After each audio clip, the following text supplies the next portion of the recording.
Pour que notre société continue d'aller de l'avant, nous avons face à nous un défi générationnel. Il ne s'agit pas simplement de créer de nouveaux emplois, mais de redonner du sens. Il ne suffit pas d'avoir votre propre raison d'être, vous devez créer une raison d'être pour les autres. Je me souviens de la nuit où j'ai lancé Facebook à partir de mon petit dortoir dans la cité de Kerlan. Je suis allé à Noc avec mon ami KX. Je me souviens lui avoir dit que j'étais excité à l'idée de connecter la communauté de Harvard. Mais qu'un jour, quelqu'un pourrait connecter le monde entier.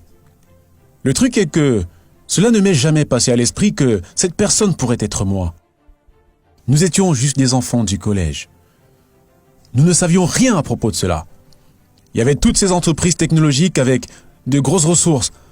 Je me suis dit tout simplement que ce serait à l'une d'entre elles de le faire. Mais cette idée était si claire, l'idée que tout le monde veut connecter.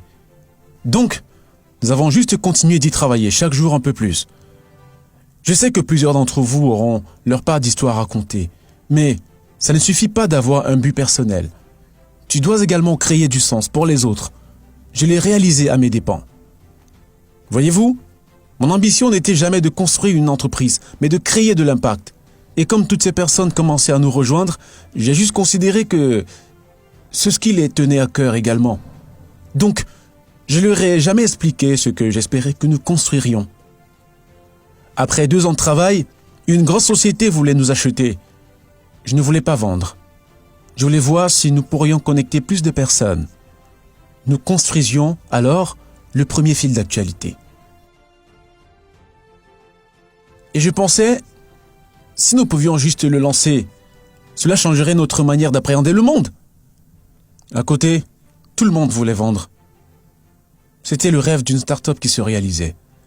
Cela a semé la division au sein de notre équipe. Après un moment de tension, un conseiller m'a dit que si je n'acceptais pas de vendre mon entreprise, j'aurais à le regretter tout le restant de ma vie. Les relations étaient si fragilisées qu'au bout d'1 an, ou quelque chose comme ça, tous les membres de l'équipe managériale étaient partis. Ça, c'était ma période la plus difficile en tant que leader de Facebook. Je croyais en ce que nous faisions, mais je me sentais seul. J'étais seul à y croire. Et pire, c'était ma faute. Je me demandais si j'étais en tort. Un imposteur.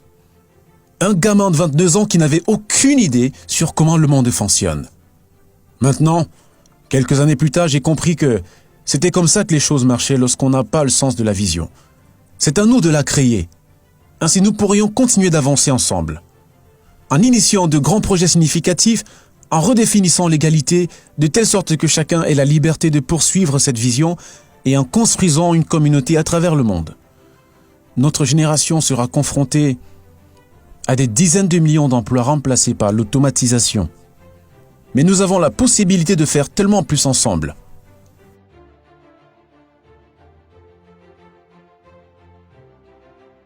Chaque génération a ses méthodes de travail. Plus de 300 000 personnes ont collaboré pour envoyer un homme sur la Lune. Des millions de bénévoles ont vacciné les enfants du monde entier contre la polio. À notre tour maintenant de réaliser de grandes choses. Je sais ce à quoi vous pensez probablement, c'est que je ne sais pas comment inciter 1 million de personnes à s'impliquer dans quoi que ce soit. Mais laissez-moi vous dire un secret, personne ne le sait lorsqu'il commence.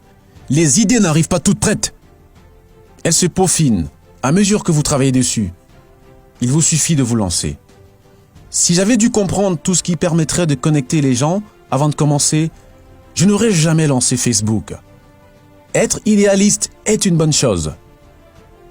Mais soyez prêts à être incompris. Tous ceux qui travaillent à réaliser une vaste vision seront considérés comme insensés, même s'ils finissent par y arriver. Dans notre société, nous sommes souvent réticents à réaliser de grandes choses, car nous avons tellement peur de faire des erreurs que nous préférons ne rien faire plutôt qu'agir. En réalité, dans tous les projets que nous entreprenons, nous rencontrons à un moment ou à un autre des difficultés. Mais cela ne doit pas nous empêcher de nous lancer.